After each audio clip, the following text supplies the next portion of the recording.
नमस्कार आणि जय हिंद मित्रो. ज्ञानज्योती एज्युकेशन मध्ये मी दिनेश नंदुरबारे तुम्हा सर्वांचं मनपूर्वक स्वागत करतोय.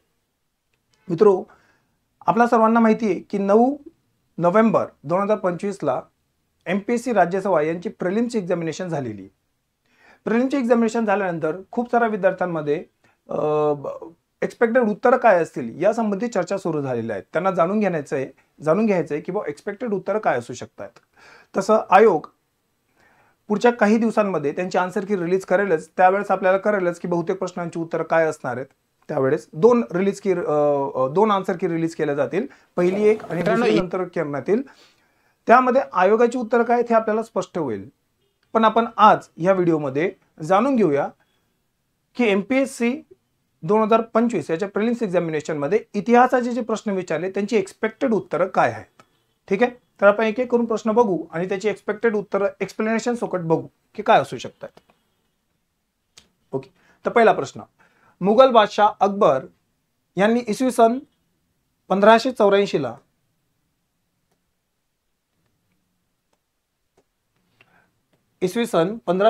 मध्ये खान ए खाना ही पदवी कोणाला दिली होती. आता मित्रो, हा प्रश्न जर आपण बघितला तर हा प्रश्न सोपा नाहीये, है ना. हा मीडियम टू हार्ड लेवलचा प्रश्न आहे. कारण की हा प्रश्न मित्रांनो इंग्रजीचं वाचन चांगलं आहे अशाच विद्यार्थ्याला हा प्रश्न व्यवस्थित उत्तर देता येणार आहे. हा जर आपण प्रश्न बघितला, हा मध्ययुगीन भारत म्हणजे मेडिवल हिस्ट्रीमध्ये अकबर याच्या काळातला प्रश्न आहे, है ना.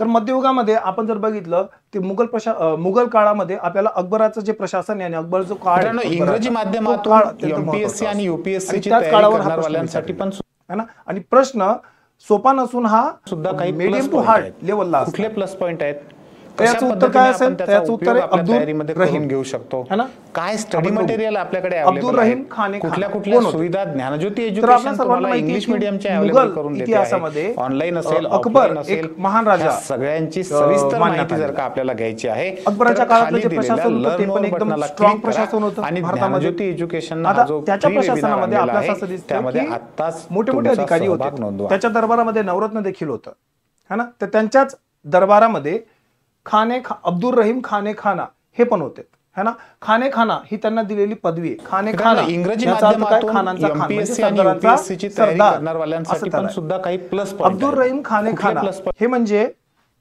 जे बैरम खान अकबरांचे जे पालक होते. बैरम खान अकबरांचे माता पितांचा मृत्यू झालेला होता. त्याच्यानंतर त्यांचं जे पालन पोषण केलंय बैरम खान यांनी केलेलं होतं. तेच त्यांचे पॉलिटिकल गुरु पण होते. करेक्ट. तर बैरम खान यांचाच मुलगा म्हणजे कोण आहे, अब्दुल रहीम खान ए खाना. हा अब्दुल रहीम खान ए खाना एक सैनिक पण होता, चांगला प्रशासक पण होता आणि एक कवी पण होता. त्यामुळं अकबराच्या दरबारामध्ये त्याला एक महत्वाचं पद होतं आणि म्हणून अकबराने त्याला एक पदवी दिली होती, खान ए खाना म्हणजे सरदारांचा सरदार. अब्दुल रहीम खान ए खाना. पुढे जाऊ. नेक्स्ट क्वेश्चन, 1877 मध्ये भरलेल्या ग्रेट दिल्ली दरबार याचे वर्णन भारतीय संसद असे कोणी केले होते, है ना. हा प्रश्न होता.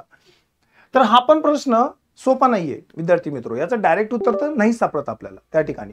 हा जर आपण प्रश्न बघितला, हा एक हार्ड लेवलचा प्रश्न होता, है ना. आणि ह्या प्रश्नाचं उत्तर आपल्याला लॉजिकली द्यायचं होतं, है ना. या प्रश्नाचं उत्तर जर आपण बघितलं तर गणेश वासुदेव जोशी असं येऊ शकतंय, है ना, जी व्ही जोशी. पण तरी सुद्धा रानडे हे पण उत्तर देण्याची शक्यता आहे. थोड्या प्रमाणात का असे ना, पण यांची पण शक्यता आहे. त्याचं एक्सप्लेनेशन मी तुम्हाला देतो की काय प्रकार आहे. ठीक आहे, तर आपण समजून घेऊ पहिले ग्रेट दिल्ली दरबार काय होता, है ना. 1877 मध्ये ग्रेट दिल्ली दरबार घडवण्यात आलेला होता. हा पहिला दिल्ली दरबार होता भारतामध्ये. तर त्यावेळेस नुकतंच भारतामध्ये ब्रिटिश राजा आणि राणी यांचं राज्य चालू म्हणजे ब्रिटिश क्राऊनचं राज्य चालू झालेलं होतं. मग त्यावेळी जी ब्रिटिश राणी होती व्हिक्टोरिया, हिला भारताची महाराणी असं डिक्लेअर करण्यासाठी एक कायदा लागू करण्यात आला होता, रॉयल टायटल्स ऍक्ट. या कायद्यानुसार राणीला भारताची महाराणी म्हणजे क्वीन व्हिक्टोरियाला भारताची महाराणी म्हणून डिक्लेअर करण्यात आलं. आता राणीला हे पद देण्यासाठी एक मोठी पार्टी, एक जंगी शामियाना उभारण्यात आलेला होता. त्यालाच म्हणण्यात आलेले दिल्ली दरबार, है ना. आता दिल्ली दरबारामध्ये भारतातल्या प्रतिष्ठित लोकांना बोलवण्यात आलेलं होतं. खूप मोठी पार्टी होती ती दिल्ली दरबाराची. आणि इनफॅक्ट तो एक कॉन्ट्रोवर्शियल म्हणजे एक तो विवादास्पद मुद्दा पण झालेला होता. कारण की 1876 पासून भारतामध्ये एक भयंकर दुष्काळ आलेला होता. त्या दुष्काळामध्ये लाखो लोक प्रभावित झालेले होते. मेलेले होते त्या ठिकाणीला. आणि भारतीय जे नेता होते त्यावेळेस हे ब्रिटिशांना मदत मागत होते की काहीतरी मदत करावं दुष्काळामध्ये. त्यावेळेस ब्रिटिशांचा ॲटिट्यूड कसा होता की आमच्याकडे जास्त साधन सामग्री नाही, जास्त पैसा नाहीये, ज्याच्यामुळे आम्ही पूर्ण मदत करू शकत नाही, असं त्यांचा ॲटिट्यूड होता. पण त्याच वेळेस ज्यावेळेस भारतामध्ये दुष्काळ चालू आहे, लोक त्या दुष्काळाचं संकट भोगतायत, आणि त्याच वेळेस दिल्लीमध्ये इतकी मोठी पार्टी म्हणजे एक दिल्ली दरबार उभा करण्यात आलेला होता, है ना.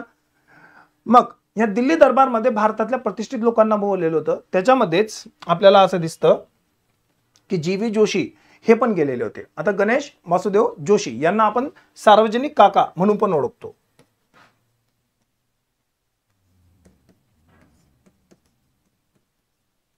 पुन्हा सार्वजनिक सभा त्याचे ते संस्थापक होते, है ना. गणेश वासुदेव जोशी कोण होते?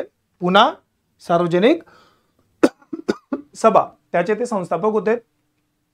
पुन्हा सार्वजनिक सभा यांना पण त्या ठिकाणी निमंत्रण दिलेलं होतं. गणेश वासुदेव जोशी यांनी स्वतःने हाताने शिवलेला खादीचा सदरा घातला आणि ते तिथे गेलेले होते. आणि म्हणून मग मोस्ट प्रॉबॅबली हे त्यांचंच स्टेटमेंट असावं असं त्या ठिकाणीला दिसतंय आपल्याला, है ना.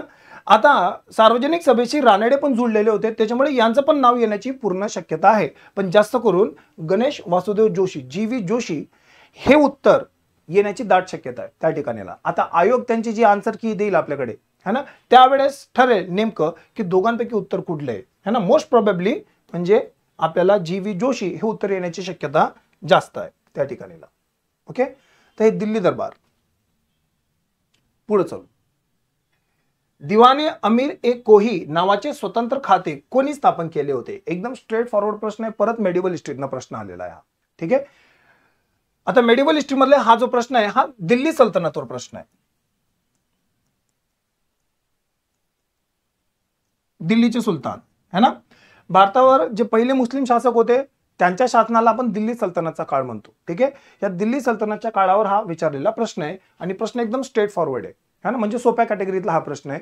जर तुम्ही व्यवस्थित दिल्ली सल्तनत वाचलेली असेल तर तुम्हाला याचं उत्तर डायरेक्ट सापडेल आणि याचं उत्तर आहे मोहम्मद बिन तुगलक, है ना. तुगलक वंशाचा हा राजा होता मोहम्मद बिन तुगलक, है ना. गियासुद्दीन तुगलकानंतर याने राज्य केलेलं होतं. तर मोहम्मद बिन तुगलकने एक डिपार्टमेंट बनवलं होतं, ॲग्रिकल्चर डिपार्टमेंट, कृषी विभाग. आणि त्या ॲग्रिकल्चर डिपार्टमेंटलाच जो शब्द दिला होता तो होता दिवाने अमीरे कोही. ठीक आहे.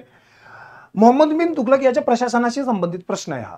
मोहम्मद बिन तुगलक, जर आपण याचा ब्रीफमध्ये इतिहास बघितला तर आपल्याला असं लक्षात येतं की मोहम्मद बिन तुगलक एक अनफॉर्च्युनेट म्हणजे अनलकी असा तो एक शासक होता त्या ठिकाणीला.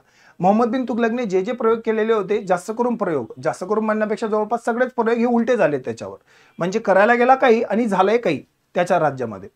उदाहरणार्थ मोहम्मद बिन तुगलकने दिल्लीवरून कॅपिटल दौलताबादला शिफ्ट केली होती, है ना. आता दौलताबादला येऊन राज्य करायचा प्रयत्न केला पण त्याला ते जमलं नाही. 3 वर्षामध्ये वापस दिल्लीला जावं लागलं, है ना. हा त्याचा प्रयोग फसला. याच मोहम्मद बिन तुगलकने काय म्हणतो आपण टोकन करन्सी, है ना, टोकन करन्सीची सुरुवात केली होती. त्यावेळेचे जे सिल्वर कॉइन होते त्यांना रिप्लेस करण्याचा प्रयत्न केला त्याने, पण तो पण प्रयोग त्याचा काय झाला, पूर्णपणे फसून गेलेला होता, है ना.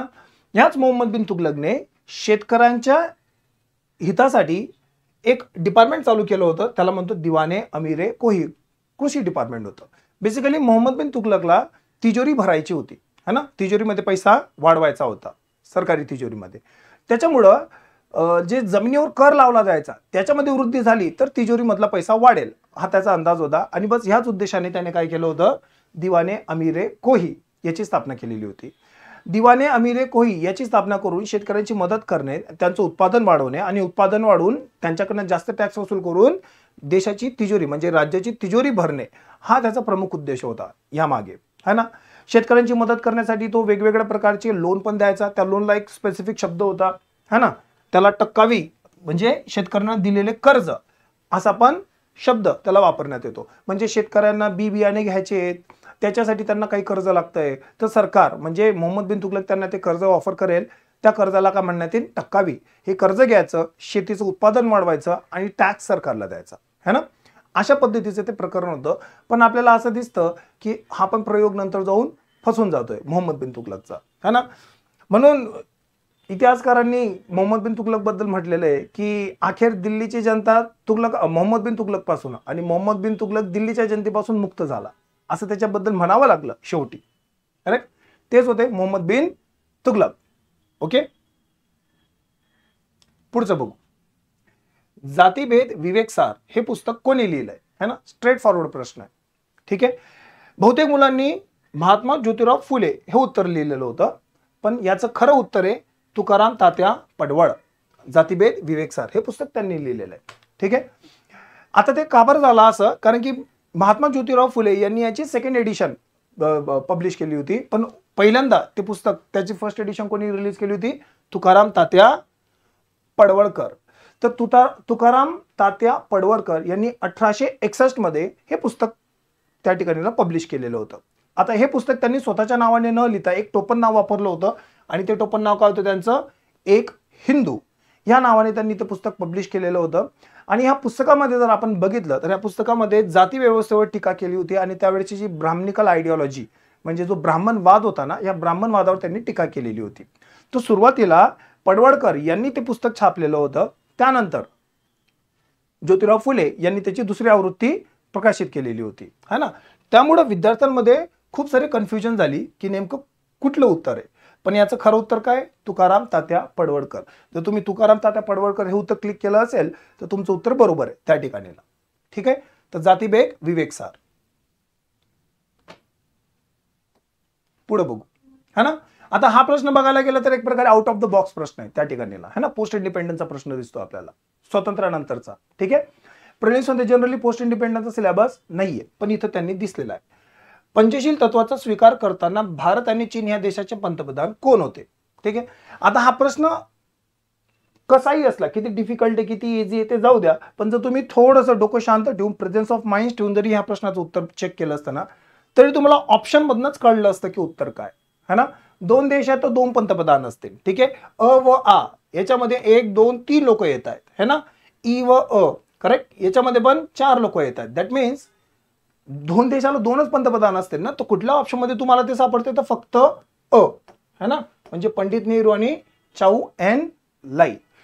जर तुम्ही प्रश्न जरी व्यवस्थित वाचला असता तरी सुद्धा तुम्हाला बाय लॉजिक या प्रश्नाचं उत्तर देता आलं असतं. यू डोंट नीड, तुम्हाला ह्या प्रश्नाचं उत्तर परफेक्ट असणं गरजेचं, माहिती असणं गरजेचं नव्हतं.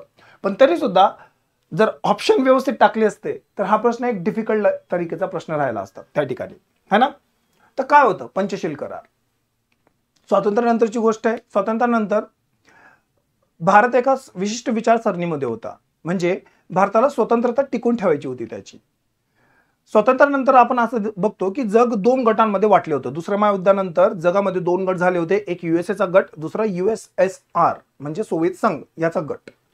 करेक्ट, आणि या दोघं गटांमध्ये युद्ध चालू झालेलं होतं, त्याला शीतयुद्ध असं म्हणतात. डायरेक्ट वॉर नव्हती, प्रॉक्सी वॉर होती, ती शीतयुद्ध चालू झालं होतं दोघांमध्ये.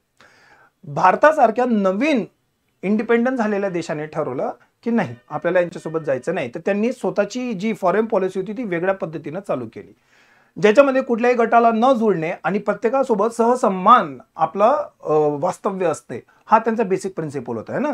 त्याला आपण म्हणतो म्युच्युअल रिस्पेक्ट आणि पीसफुल कोएक्झिस्टन्स. या तत्वावर भारताची फॉरेन पॉलिसी बनली आणि या फॉरेन पॉलिसीमध्ये आपला पहिला संबंध स्थापन झाला तो म्हणजे चायनासोबत. ठीक आहे, तर त्यावेळेस चायनाचे जे प्रीमियर म्हणजे त्यांचे जे पंतप्रधान होते ते 1954 यांचा आणि भारताचे त्यावेळेचे पंतप्रधान होते म्हणजे पंडित जवाहरलाल नेहरू यांच्यामध्ये करार झाला, त्याला म्हणतात पंचशील करार. त्यावेळेस भारताचे जे पंतप्रधान होते ते होते पंडित जवाहरलाल नेहरू आणि चायनाचे जे प्रीमियर म्हणजे पंतप्रधान होते त्यांचं नाव होतं शौ एन लाई. ठीक आहे, तर हे 2 नावं लक्षात ठेवायची, है ना? आता पंचशील करार काय? पंचशील करार बेसिकली सांगतो की चायना आणि भारत यांच्यामध्ये जे परराष्ट्रीय संबंध असतील त्यांची तत्व काय असतील. तर 5 तत्व सांगितली होती म्हणून याला म्हटले पंचशील करार. ठीक आहे, 5 तत्वांमध्ये काय होतं की परस्परांचा प्रादेशिक अखंडतेचा आणि सार्वभौमत्वाचा आदर करणे, है ना? परस्परांवर आक्रमण न करणे म्हणजे एक प्रकारे शांतता मेंटेन ठेवणे, एकमेकांच्या अंतर्गत बाबींमध्ये हस्तक्षेप न करणे, है ना? समानता आणि परस्पर लाभांचे तत्व ठेवणे, है ना? इक्वॅलिटी ठेवणे 2 देशांमध्ये आणि शांततापूर्ण सहअस्तित्व ठेवणे, पीसफुल कोएक्झिस्टन्स ठेवणे. म्हणजे ही जे 5 तत्व होती, ही 5 तत्व चायना आणि इंडिया यांच्यामध्ये एक मैत्रीपूर्ण संबंध आणि शांततापूर्ण संबंध टिकवण्यासाठी ठेवण्यात आलेले होते. पण अनफॉर्च्युनेटली हे जे पंचशील तत्व होतं हे जास्त कामात आलं नाही, कारण की 1954ला जरी पंचशील तत्व साईन करण्यात आलं होतं तरी आपण बघतो की 1961ला इंडिया चायनामध्ये युद्धाची ठिणगी पेटली आणि ते युद्ध झालेलं होतं, बरोबर ना. त्याच्यामुळे हा करार फारसा काही उपयोगात आला नाही. पण ही जी पंचशील तत्व आहे, ही पंचशील तत्व इंडियाचा परराष्ट्र व्यवहार म्हणजे जे एक्सटर्नल अफेअर्स आहे ना, किंवा जी फॉरेन पॉलिसी भारताची, त्या फॉरेन पॉलिसीचा तो एक महत्वाचा बेस ठरला आणि बहुतेक आपले संबंध, परराष्ट्रीय संबंध ह्या तत्वाच्या आधारावर ठरलेत. ठीक आहे, तर हा तो होता पंचशील करार. चला पुढे बघू. विधवा वपन अनाचार हे पुस्तक कोणी लिहिले? आता हा प्रश्न पण कम्प्लिटली जो आहे ना आउट ऑफ बॉक्स टाईप पद्धतीचा होता. म्हणजे बहुतेक महाराष्ट्रातल्या पोरांचा हा प्रश्न गडबड झालेला आहे त्या ठिकाणी. जेवढं माझं ऑब्झर्वेशन झालेलं विद्यार्थ्यांचं त्यांच्यामध्ये बहुतेक लोकांनी या प्रश्नाचं उत्तर गडबड केलंय. मॅक्सिमम पोरांनी उत्तर विष्णुशास्त्री पंडित हे असंच केलेलं आहे त्या ठिकाणीला, बरोबर. पण विष्णुशास्त्री पंडित यांनी ईश्वरचंद्र विद्यासागरचे जे विधवा विवाह पुस्तक आहे हे ट्रान्सलेट केलं होतं मराठीमध्ये. यांनी विधवा वपन अनाचार हे पुस्तक नाही लिहिलं. आता विधवा वपन अनाचार म्हणजे हे पुस्तक जो आहे ना, जे ज्या विधवा महिला असायच्या त्यांचे जे केस काढायचे, मुंडन करायचे ना, त्याच्यावर त्या मुद्द्याच्या आधारावर हे लिहिलेलं पुस्तक आहे.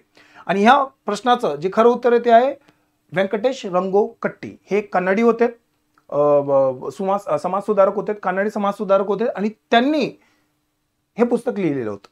तर बहुतेक महाराष्ट्रातल्या पोरांना हा प्रश्न अवघड का गेला, कारण की त्यांनी यांच्याबद्दल जास्त वाचलेलं नाहीये. पण या 3 लोकांबद्दल त्यांना नेहमी काय झालेलं होतं, कन्फ्युजन झाली होती. त्याच्यात विष्णुशास्त्री पंडित हे नाव त्यांना सर्वात जवळचं वाटलं आणि म्हणून बहुतेक पोरांकडनं गडबड झालेली त्या ठिकाणीला. कदाचित तुमच्याकडनंही झालेली असेल, पण याचं खरं उत्तर काय, व्यंकटेश रंगो कट्टी. क्लिअर. चला पुढे जाऊ.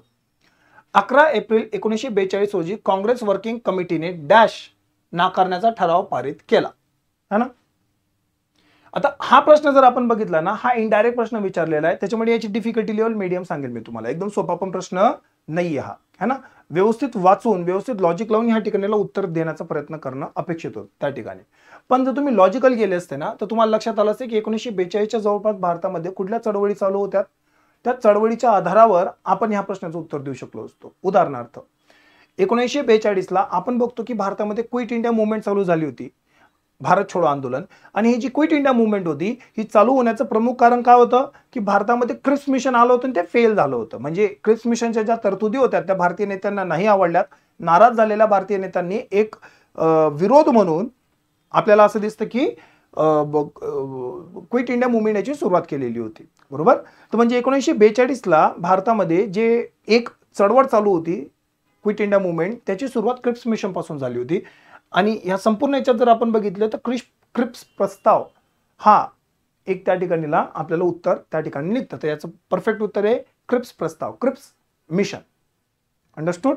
कारण की हे जे स्टेटमेंट आहे ना हे खूप डीप डाऊन आहे, म्हणजे खूप आतलं स्टेटमेंट आहे. इतकं आतलं वाचन फक्त ज्याचं हिस्ट्री ऑप्शनल असू शकतोय अशाच विद्यार्थ्यांचा राहू शकतोय, है ना. जे जीएस साठी स्टडी करतात त्यांना इतकं आतलं वाचन त्यांचं नसतंय त्या ठिकाणीला. त्यामुळं हा प्रश्नाची डिफिकल्टी लेवल मी मीडियम टू हार्ड ठेवतो. बट येट पण तरी सुद्धा लॉजिकली या प्रश्नाचं उत्तर आपल्याला देता आलं असतं. आता अलीगड योजना म्हणजे ही सर सय्यद अहमद खान यांनी चालू केलेली 1875ची ती अलीगड योजना होती त्यांची, है ना. कर्जनी योजना ही लॉर्ड कर्जनने चालू केली होती 1905च्या काळात. त्यामुळं आपल्याला जे लॉजिकल उत्तर सापडतं ते म्हणजे इथं क्रिप्स मिशन. आणि त्याचं उत्तर ते लॉजिकल नाही, ऍक्च्युअली फॅक्च्युअली तेच उत्तर त्याचं. ठीक आहे. क्रिप्स मिशन काय होतं भारतामध्ये, तर 1942 मार्च 1942ला क्रिप्स मिशन भारतामध्ये आलेलं होतं. क्रिप्स मिशन याचे जे अध्यक्ष होते स्टॅफर्ड क्रिप्स, तर त्यांच्या नावावरून त्याला क्रिप्स मिशन असं ओळखण्यात येतं. स्टॅफर्ड क्रिप्स यांच्या अध्यक्षतेखाली जी बॉडी होती ती भारतीयांना काही प्रस्ताव घेऊन आलेली होती भारतीय नेत्यांकडे, है ना. दुसरं महायुद्ध चालू होतं. दुसऱ्या महायुद्धामध्ये ब्रिटनला भारतीयांची मदत हवी होती. भारतीयांना मनवण्यासाठी क्रिप्स मिशन भारतामध्ये आलं होतं. त्याचे अध्यक्ष होते स्टॅफर्ड क्रिप्स. क्रिप्स मिशनने सांगितलं होतं की भारतामध्ये एक संविधान असेल, युद्धानंतर भारताला एक डॉमिनियन स्टेटस म्हणजे एक वसाहतीचं स्वराज्य म्हणून डिक्लेअर करण्यात येईल, पण ते पण युद्धानंतर. पण ह्यामधला जो एक तत्व होता ना तो जास्त प्रॉब्लेमॅटिक होता. तो म्हणजे की भारतातले जे प्रांत असतील ते वेगळे होऊ शकतायत अखंड भारतापासून, है ना. म्हणजे भारताचे तुकडे होऊ शकतायत, डिव्हिजन होऊ शकतंय. आता ह्या मुद्द्यावर काँग्रेसचे नेता बऱ्यापैकी भडकलेत आणि मग त्यांनी ते क्रिप्स मिशन नाकारलंय, है ना. म्हणून ते वर्किंग कमिटीने ते क्रिप्स मिशन नाकारण्याचा प्रस्ताव मांडला ती क्रिप्स मिशन नाकारल्यानंतर भडकलेल्या काँग्रेसच्या नेत्यांनी ऑगस्ट 1942ला जी मुवमेंट चालू केली त्याला म्हणतो आपण क्विट इंडिया मुवमेंट, भारत छोडो आंदोलन, है ना. या ठिकाणी तेच आहे. तर अशा पद्धतीनं क्रिप्स प्रस्ताव भारतामध्ये आला होता आणि त्याला नाकारण्यासाठी एप्रिल 1942ला काँग्रेसच्या वर्किंग कमिटीनं ठराव पारित केलेला होता. तर हे स्पष्ट उत्तर. ओके, पुढे बघू. मवाळांना शांत करण्यासाठी आणि मुसलमानांचे समर्थन मिळवण्यासाठी इंग्रज सरकारने 1909च्या इंडियन काउन्सिल ऍक्ट अंतर्गत डॅश केली होती. प्रश्न हा अत्यंत सोपा प्रश्न होता, है ना. याचं सरळ उत्तर आहे मॉर्ले मिंटो सुधारणा, है ना. 1909ला जो भारतामध्ये कायदा आला होता इंडियन काउन्सिल ऍक्ट 1909, त्यालाच मॉर्ले मिंटो सुधारणा कायदा असं देखील म्हणतात, है ना. त्याच्यामुळे थेट उत्तर आहे या ठिकाणीला, है ना. जास्त काही लॉजिक नाही, जास्त काही कंटेंट विचारला नाहीये. पण तरी सुद्धा मॉर्ले मिंटो सुधारणा 1909 हे होते तरी काय. तर आपल्याला असं दिसतं की 1907 मध्ये काँग्रेस पार्टीमध्ये फूट पडली होती. मॉडरेट आणि एक्स्ट्रीमिस्ट नेता स्प्रेड झालेले होते. मॉडरेट नेता पण बऱ्यापैकी ब्रिटिशांवर चिडलेले होते, कारण की बंगालची फाळणी झालेली होती, त्याच्यामुळे ते पण चिडलेले होते त्यांच्यावर, है ना. शिवाय जे नवीन मुस्लिम लीगची स्थापना झाली होती 1906ला, तर नवीन मुस्लिमांचं एक प्रतिनिधित्व उभारलेलं होतं. पुढचा प्रश्न बघू. मवाळांना शांत करण्यासाठी आणि मुसलमानांचे समर्थन मिळवण्यासाठी इंग्रज सरकारने 1909च्या इंडियन काउन्सिल ऍक्ट अंतर्गत डॅश केली होती. आता विद्यार्थी मित्र, प्रश्न जर आपण बघितला तर एकदम सोप्या पद्धतीचा असा प्रश्न होता, है ना. अजिबात लॉजिकल अनालिटिकल असं काहीच नव्हतं, स्ट्रेट फॉरवर्ड. जर तुम्ही थोडं जरी वाचन केलं असेल या टॉपिक बद्दल तरी तुम्हाला याचं उत्तर सापडून जाईल. ते म्हणजे मॉर्ले मिंटो सुधारणा. कारण 1909ला जो कायदा आला होता इंडियन काउन्सिल ऍक्ट, है ना. तर इंडियन काउन्सिल ऍक्ट 1909लाच आपण म्हणतो मॉर्ले मिंटो सुधारणा कायदा. ठीक आहे. आता हा कायदा काय होता, सुधारणा कायदा. तर 1909चा हा जो मॉर्ले मिंटो सुधारणा कायदा होता, हा बेसिकली ब्रिटिशांनी मवाळवादी नेत्यांना आणि मुसलमानांना शांत करण्यासाठी, म्हणजे त्यांच्यातला राग थोडा शांत करण्यासाठी याला लावलेलं होतं. मुस्लिम समुदायाला खुश करण्यासाठी आणि मवाळांना शांत करण्यासाठी. नुकतीच बंगालची फाळणी झालेली होती. बंगालच्या फाळणीमुळे ब्रिटिशांचा विरोध होत होता, स्वदेशी मुवमेंट चालू होती, मवाळ नेता नाराज होते ब्रिटिशांशी. नुकतीच त्यावेळेस 1906ला मुस्लिम लीगची स्थापना झाली होती, ज्यांना ब्रिटिशांकडून खूप जास्त अपेक्षा होत्या. मग अशा दोघांच्या, म्हणजे मवाळ नेत्यांना शांत करायला आणि मुस्लिम लीगच्या नेत्यांना खुश करायला ब्रिटिशांनी जो सुधारणा कायदा आणला होता त्याला आपण म्हणतो मॉर्ले मिंटो सुधारणा कायदा. या मॉर्ले मिंटो सुधारणा कायद्यामध्ये आपल्याला असं दिसतं की जी लेजिस्लेटिव्ह काउन्सिल होती, म्हणजे त्यावेळेचं जे कायदे मंडळ होतं, कायदे मंडळाची साईज वाढवण्यात आली, त्याचा आकार वाढवण्यात आला. त्या ठिकाणीला 60 पर्यंत मेंबर्स असतील बुवा.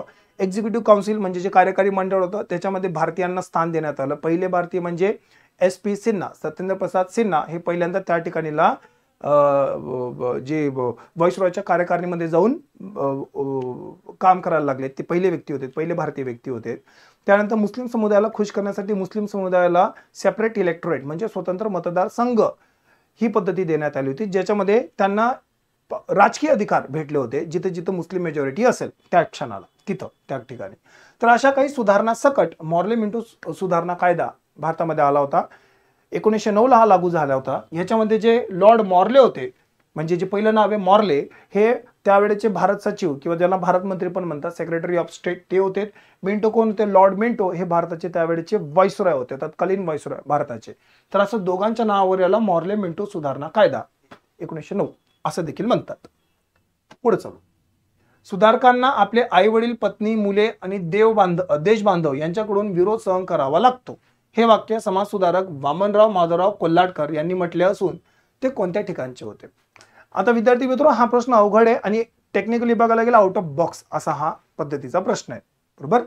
आता या प्रश्नामध्ये आपण जर वेगवेगळ्या आन्सर कीज बघितल्या वेगवेगळ्या इन्स्टिट्यूटच्या, तर त्याच्यामध्ये पण वेगवेगळे उत्तर दिसतात. गुगलवर पण सर्च केलं तर याची वेगवेगळी उत्तरं सापडतात या ठिकाणीला, है ना.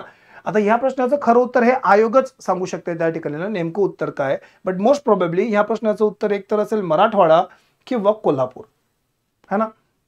जितके पण सोर्सेस आपण रिसर्च करतोय त्या रिसर्चच्या सोर्सेसच्या आधारावर आपल्याला या दोन ठिकाणी याची उत्तरं दिसत आहेत, है ना. तर मराठवाडा किंवा कोल्हापूर यापैकी परफेक्ट उत्तर कुठलं असेल हे आयोगाच्या की मध्येच त्या ठिकाणीला आपल्याला समजू शकतंय. ठीक आहे, चला पुढचं बघू. हा प्रश्न है ना, जोड्या लावा. काही राजे आहेत आणि त्यांची राज्य आहेत, यांची जोड्या लावायची होती आपल्याला. आता प्रश्न जर बघितला तर प्रश्न हा एकदम फॅक्च्युअल आणि सोपा प्रश्न आहे. जनरली जोड्या लावायचे प्रश्न सोपेच असतात त्या ठिकाणीला. आता जर तुम्ही बघितली तर 4 जोड्या लावायच्या आहेत आपल्याला.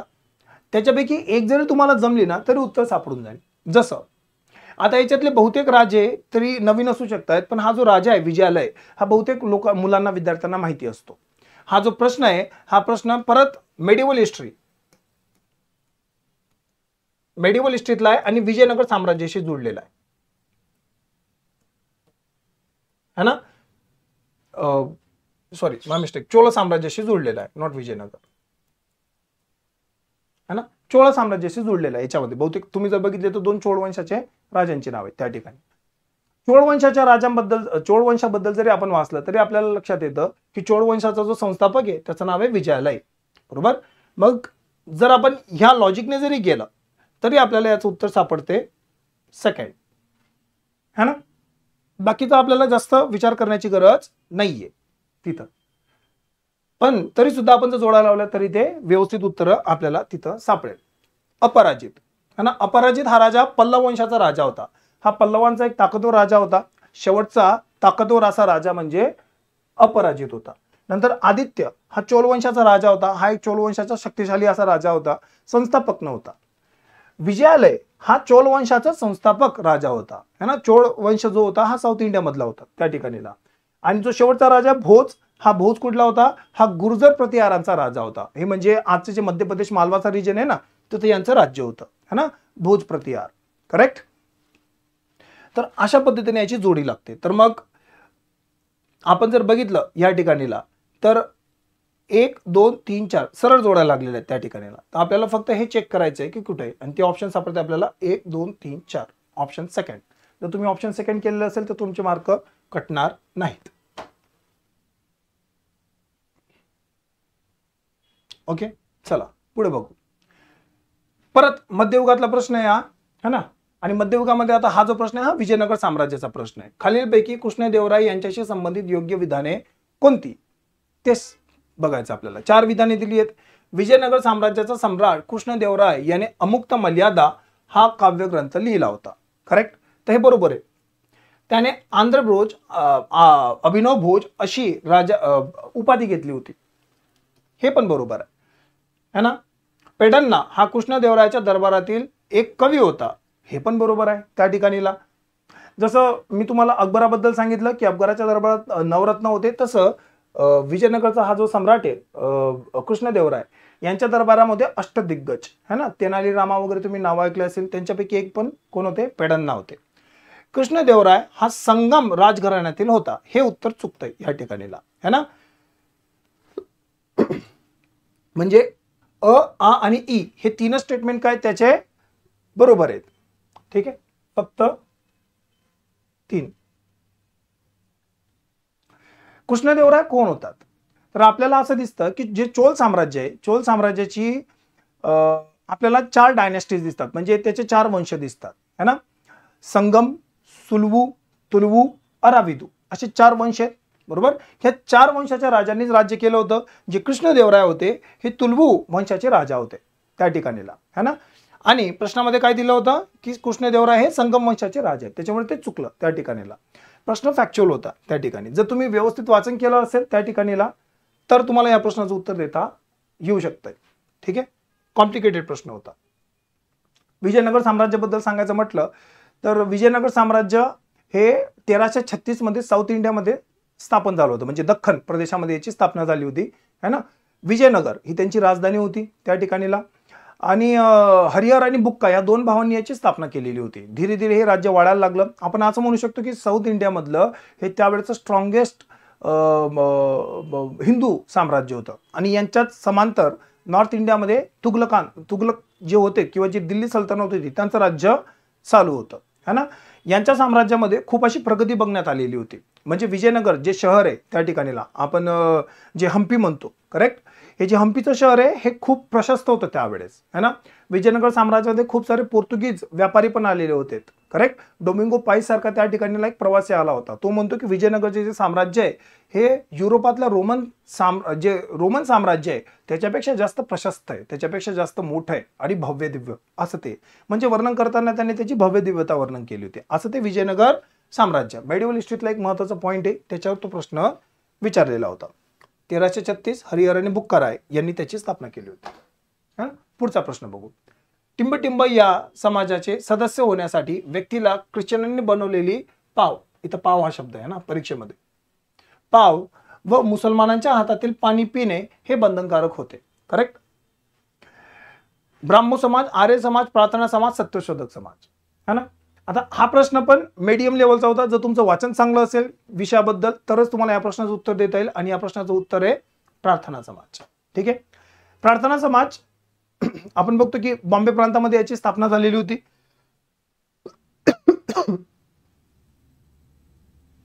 बॉम्बे प्रांतामध्ये याची स्थापना झाली होती. आत्माराम पांडुरंग यांनी त्याची स्थापना केलेली होती. प्रार्थना समाज जो होता ना, त्या प्रार्थना समाजाचे हे नियम होते त्या ठिकाणीला की ज्याला कुणाला प्रार्थना समाजाचा मेंबर व्हायचं आहे ना, तर त्यांनी काय करावं, त्यांनी जे गैरधर्मी आहे त्यांच्या हाताचं अन्न पाणी सेवन करावं. हा बेसिक रूल होता त्या ठिकाणीला, है ना. हिंदू मुस्लिम असं म्हणण्यापेक्षा कोणाच्याही म्हणजे जे वेगवेगळ्या धर्माचे लोक आहेत त्यांच्या हाताचं अन्न पाणी सेवन करायचं तर तुम्ही इथं जॉईन होऊ शकतात.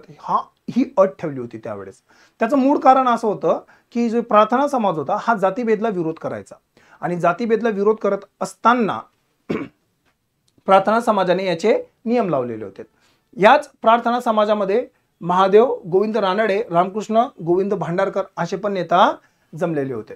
प्रार्थना समाजाचे जर आपण नियम बघितले तर प्रार्थना समाजाच्या नियममध्ये आपल्याला एकेश्वरात सापडतो, त्याच्यानंतर जातीभेदाला विरोध करणं सापडतो, विधवा पुनर्विवाह, स्त्री शिक्षण करणे, असे खूप सारे मुद्दे आपल्याला त्या ठिकाणी खूप सारे तत्व त्या ठिकाणीला सापडतात. पण ज्याला कुणाला प्रार्थना समाजाचा मेंबर व्हायचं आहे त्यानं गैरधर्मियांच्या हातातून अन्नपाणी सेवन करणं गरजेचं होतं. अशाच प्रकारची जी पद्धत होती ना, आपल्याला दिसतं की परमहंस मंडळी होती अगोदर 1848-49 स्थापन झालेली. त्या परमहंस मंडळीने पण अशाच प्रकारची अट ठेवलेली होती त्या ठिकाणी. ठीक आहे. सो प्रार्थना समाज उत्तर. पुढे जाऊ. परत मुघलकालीन न्यायव्यवस्थेवर मुघलकालीन प्रश्न विचारलेला आहे. प्रश्न आहे मुघलकालीन न्यायव्यवस्थेवर शिक्षा आणि शिक्षेचे स्वरूप याची अचूक जुळणी करा. आता हा जो प्रश्न आहे हा एक टफ पद्धतीचा प्रश्न आहे, डिफिकल्ट पद्धतीचा प्रश्न आहे. ज्याचं वाचन चांगलं आहे त्यालाच या प्रश्नाचं उत्तर त्या ठिकाणीला देता येऊ शकतं. मित्रो, आपल्याला 2025 जर आपण क्वेश्चन पेपर बघितला आता प्रिलिमचा, तर आपल्याला असं लक्षात येतं की हिस्ट्रीचा सेक्शन टफ आलेला होता बऱ्यापैकी बाकीच्या सेक्शनपेक्षा. ठीक आहे. आणि एन्शियंट हिस्ट्रीवर नाहीच प्रश्न आहे, मेडिवल हिस्ट्रीवर बरेचपैकी प्रश्न सापडले जे की आउट ऑफ ट्रेंड आहे. बघायला गेलं तर मेडिवल हिस्ट्रीवर 1 किंवा 2 प्रश्न सापडतात आपल्याला, पण यावेळेस आपल्याला बहुतेक 3-4 प्रश्न मेडिवल हिस्ट्रीवर सापडलेले आहेत. ठीक आहे. त्यामुळे ह्यावेळेचा पेपर हा हिस्ट्रीमध्ये टफ करण्यात आलेला होता. त्याच्यातला हा पण एक प्रश्न बघा, है ना, की मुघलकालीन जे इस्लामिक शिक्षा असायच्या त्या शिक्षांचे नाव आहेत हद्द, ताजीर, किस्सास, ताशीर, है ना, आणि यांचा अर्थ विचारलेला होता. आता बहुतेक मुलं काय तर वाचन व्यवस्थित नसल्यामुळं बहुतेक मुलांनी हद्द म्हणजे हद्द पार करणे असं लक्षात ठेवलं, म्हणजे असं लॉजिक लावलं आणि त्या हिशोबाने त्यांनी सॉल्व्ह केलेलं आहे त्या ठिकाणी. मग बहुतेक मुलांची उत्तर 2 किंवा 3 मध्येच सापडलेले आहेत, है ना. पण तसं नाहीये मित्रो. हद्द म्हणजे काय असतं, मृत्यूदंड किंवा हातपाय तोडणे, है ना. मग एचं उत्तर काय 4, तर याचं उत्तर येईल 3, है ना. अशा पद्धतीने याचं उत्तर आहे. तर तुम्हाला एक जरी कळलं ह्या ठिकाणीला तरी बाकीच्या गोष्टी तुम्ही समजू शकताय. पण तरी हद्द, ताजीर, किस्सास, ताशीर हे काय हे नेमकं आपण समजून घेऊ. हद्द म्हणजे काय तर अल्लाह विरुद्ध म्हणजे देवाविरुद्ध केलेला गुन्हा याची शिक्षा सर्वात मोठी असायची, बरोबर. आणि ही शिक्षा कुराण जे ग्रंथ असायचे धार्मिक ग्रंथ त्याच्या आधारावर दिलेली असायची. ती रिवोक होणार नाही म्हणजे ती वापस घेण्यात येणार नाही, आणि ती खूप हार्ड म्हणजे ती खूप मोठी शिक्षा असायची. तर मृत्यूदंड किंवा अँप्युटेशन म्हणजे हातपाय तोडणे अशा प्रकारचे त्याच्यामध्ये काय असायचे शिक्षा असायचे. बरं, जी दुसऱ्या प्रकारची न्यायव्यवस्थेमध्ये जो दुसरा शब्द होता तो होता ताजीर. ताजीर म्हणजे काय की जज किंवा एखाद्या न्यायाधीशाने दिलेली शिक्षा. आता न्यायाधीश त्याच्या तर्काच्या आधारावर वेगवेगळ्या प्रकारची शिक्षा देऊ शकतोय, है ना. मग तंबी देऊ शकतोय, देश निकाला म्हणजे हद्द पार करू शकतोय किंवा समज देऊ शकतोय. तर त्याच्या हिशोबाने ताजीर म्हणजे जजने त्याची बुद्धी वापरून दिलेली शिक्षा है ना. किस्सास, किस्सास म्हणजे काय की एक प्रकारे जशास तसे आपण म्हणतो याला है ना. टीट फॉर टॅट, डोळ्यास डोळा, अशा पद्धतीचा त्याचा अर्थ आहे. फॉर एक्झाम्पल की सपोज एका व्यक्तीनं दुसऱ्या व्यक्तीचं डोकं फोडलंय, तर किस्सास या पद्धतीमध्ये जर न्यायदान द्यायचं आहे तर काय होईल, तर ज्याचं डोकं फोडलंय तो पण काय करेल, दुसऱ्याचं डोकं फोडेल. एकाने डोकं फोडलं तर दुसऱ्याचं पण डोकं फोडावं लागेल है ना. तर जशाच तसं टीट फॉर टॅट अशा पद्धतीचा किस्सा असायचा. ताशीर, ताशीर म्हणजे काय करणे की वेगवेगळ्या गुन्ह्यासाठी सामाजिक लेवलवर त्यांना अपमानित करणे, त्यांची धिंड काढणे वगैरे, याला काय म्हणतात ते ताशीर. अशा पद्धतीनं हे इस्लामिक लॉज आहेत आणि इस्लामिक लॉज मध्ये हे काय होत्यात, वेगवेगळ्या शिक्षा आणि त्यांचे ते स्वरूप होते है ना. पुढे जाऊ. चित्तरंजन दास यांनी 1917 मध्ये केलेले 4 प्रसिद्ध भाषण एकत्र करून खालीलपैकी कोणते पुस्तक प्रसिद्ध केले. मित्र, थोडं जर इंग्लिशचं ग्रामर असेल डोक्यामध्ये किंवा थोडं बहुत नॉलेज असेल ना तरी सुद्धा तुम्हाला याचं उत्तर सापडते है ना. याचं उत्तर आहे इंडिया फॉर इंडियन्स है ना. चित्तरंजन दास कोण होते, तर चित्तरंजन दास एक स्वातंत्र्य सैनिक होते. 1870 मध्ये त्यांचा कलकत्त्याला जन्म झाला, बॅरिस्टर झालेत बरोबर. सुभाषचंद्र बोस यांनी चित्तरंजन दास यांना आपला पॉलिटिकल गुरु मानलेला होता है ना. चित्तरंजन दास काँग्रेसचे मेंबर पण होते. त्या ठिकाणी त्यांनी गांधीजींसोबत मिळून नॉन कॉर्पोरेशन मुवमेंटमध्ये लढले होते ते बरोबर. नॉन कॉर्पोरेशन मुवमेंट संपल्यानंतर जो स्वराज पक्ष बनला होता त्याच्यामध्ये पण यांचं योगदान होतं. असे ते चित्तरंजन दास. अलीपूर जी केस झाली होती किंग्सफोर्टवर जिथं बॉम्ब फेकण्यात आलेला होता त्याच्यामध्ये अरविंदो घोष है ना, तर यांचा बचाव करण्याचं काम पण चित्तरंजन दास यांनीच केलं होतं, बॅरिस्टर असल्यामुळे ते. ठीक आहे, असे ते चित्तरंजन दास. नेक्स्ट, हैदराबाद संस्थान विलिनीकरणात मार्गदर्शक भूमिका बजावणारे लेफ्टनंट जनरल कोण होते. आता हा प्रश्न पण टफ कॅटेगरीचा होता है ना. प्रश्न हैदराबाद मुक्ती संग्रामावर होता, ऑपरेशन पोलोवर होता, पण याच्यात विचारलं कोण होतं की लेफ्टनंट जनरल कोण आहे. आता त्यावेळेस जे आर्मी जनरल होते ते होते करियप्पा. तर बहुतेक मुलांनी करियप्पा उत्तर करून आलेलं आहे. ठीक आहे, त्याच्यामध्ये 3-4 नावं सापडतात आपल्याला ऑपरेशन पोलोमध्ये है ना. चौधरी सापडतंय, करियप्पा सापडतात, तसंच राजेंद्र सिंग हे उत्तर आहे. 11वीचं जे जुनं स्टेट बोर्डचं पुस्तक आहे त्याच्यामध्ये राजेंद्र सिंग यांचं नाव दिलेलं आहे की ते कोण होते, लेफ्टनंट जनरल होते. त्याचं ठोस स्पष्ट उत्तर काय, राजेंद्र सिंग. ठीक आहे.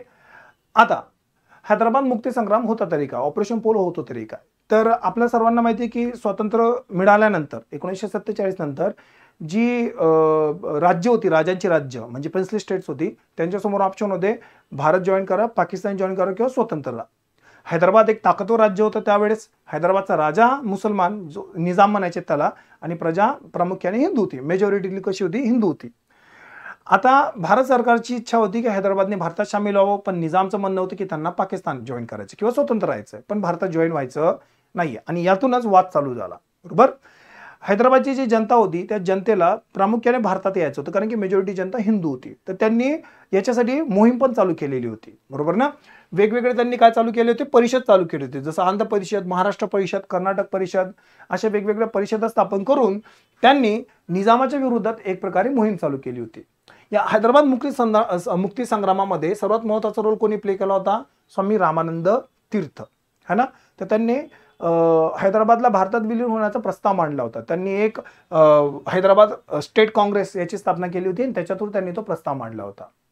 आता निजामाविरुद्ध एक वातावरण तयार होतंय म्हणून कासिम रिझवी यांनी एक गट बनवला, काही लोकांचा ग्रुप बनवला, त्याला नाव पडलं रजाकार. आणि या रजाकारांनी जे लोक भारतात सामील होण्याच्या फेवरमध्ये किंवा स्वतंत्र किंवा लोकशाहीच्या फेवरमध्ये अशा प्रत्येक व्यक्तीवर यांनी हिंसाचार, अत्याचार करणं सुरू केलं. भारत सरकारला खबर कळताच भारत सरकारने त्वरित कारवाई करणं पसंत केलं आणि त्यावेळेस जे ऑपरेशन सुरू झालं त्याला म्हणतात ऑपरेशन पोलो. हैदराबादमध्ये खूप सारे पोलोचे मैदान होते त्याच्यामुळे त्याला ऑपरेशन पोलो असं नाव पडलं. 1948 सप्टेंबर 1948 मध्ये ऑपरेशन पोलो झालं. 5 दिवसाच्या ऑपरेशन पोलोमध्ये संपूर्ण हैदराबाद भारतीयांच्या नियंत्रणात आलं. त्याच्यानंतर निजामाने पण शरणागती पत्करली आणि नंतर 17 सप्टेंबर 1848 ला निजामाने आत्मसमर्पण करून हैदराबाद भारताचा हिस्सा बनेल असं डिक्लेअर केलं त्या ठिकाणी है ना. तर अशा पद्धतीने हिस्ट्रीचे प्रश्न विचारलेले होते तिथं. तर माझं स्वतःचे जे असेसमेंट आहे हिस्ट्रीच्या ह्या 15 क्वेश्चन बद्दल ते असं आहे की जे हिस्ट्रीचे प्रश्न आहेत हे डिफिकल्ट टू मॉडरेट ह्या रेंजमध्ये, ते सोपे तर नाहीत, म्हणजे याला टफ केलेला होता हा सेक्शन त्या ठिकाणीला. काही प्रश्न आउट ऑफ द बॉक्स आहेत, काही प्रश्नांसाठी आपल्याला आयोगाची आन्सर की त्याची वाटच बघावी लागणार, त्याच्याशिवाय आपल्याला त्यांची परफेक्ट उत्तरं लक्षात येणार नाहीयेत. Okay, thank you.